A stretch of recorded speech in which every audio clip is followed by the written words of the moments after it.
On March 19, an intense military encounter unfolded over the Baltic Sea, where a French Navy Atlantique II maritime patrol aircraft, engaged in Operation Baltic Sentry, became the focus of a Russian warship's fire control radar.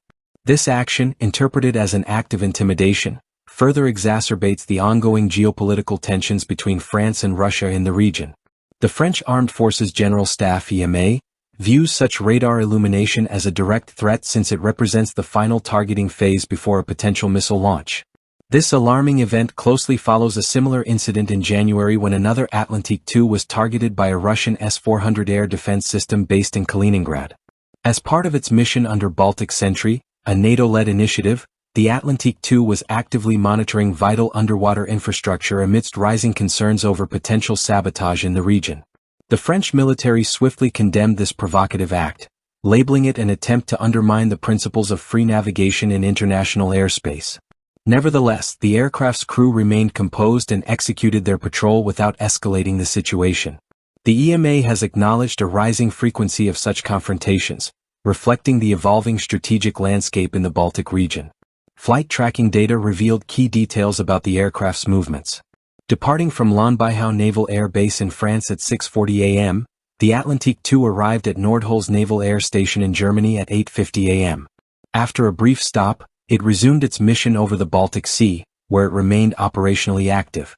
At approximately 12:39 p.m., it disappeared from public tracking platforms, marking the commencement of its sensitive surveillance operations.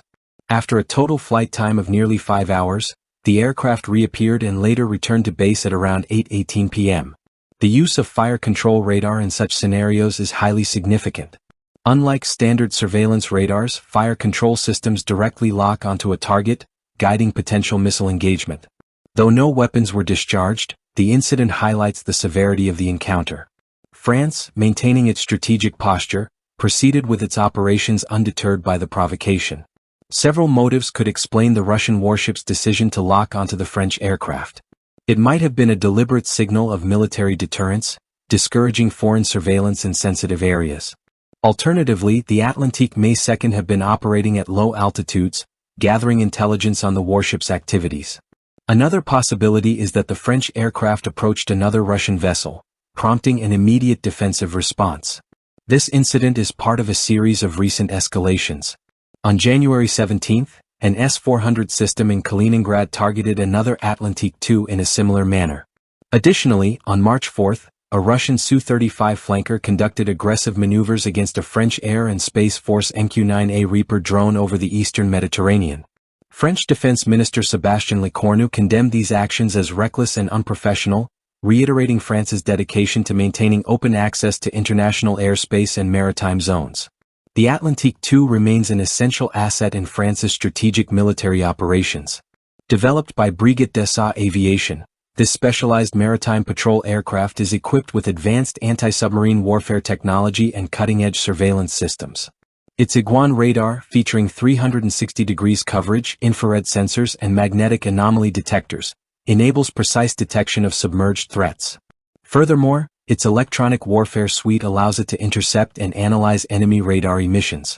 In terms of armament, the ATL-2 is outfitted with Mu-90 torpedoes, AM-39 Exocet missiles, and laser-guided bombs, making it a formidable tool for engaging both surface and land-based targets. The aircraft's bi-lobed fuselage accommodates a pressurized cabin and an armament bay optimized for long-range missions. Its propulsion system, powered by two Rolls-Royce Tyne Mk21 turboprop engines, grants it a top speed of 648 km per hour and an operational ceiling of 30,000 feet. The aircraft's capability to operate at low altitudes and deploy countermeasures enhances its survivability in high-threat environments. The March 19 confrontation underscores the escalating tensions between France and Russia, particularly in strategically contested regions like the Baltic Sea and the Mediterranean. While such encounters often remain within the realm of controlled military posturing, the broader implications of these incidents raise concerns over potential future escalations. France continues to uphold its commitment to international security operations, ensuring its missions proceed despite an increasingly complex and unpredictable security environment.